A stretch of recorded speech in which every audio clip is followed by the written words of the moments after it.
நாய்க்கு நாயின்னு பேரு வச்சது யாருடா? பேய்க்கு பேயின்னு பேரு வச்சது யாருடா? குரங்குக்கு குரங்குன்னு பேரு வச்சது யாருடா? கரடிக்கு கரடின்னு பேரு வச்சது யாருடா?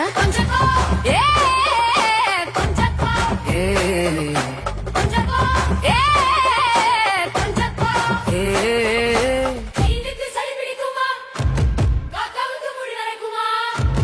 கடல் தண்ணி தீர்ந்து போகுமா?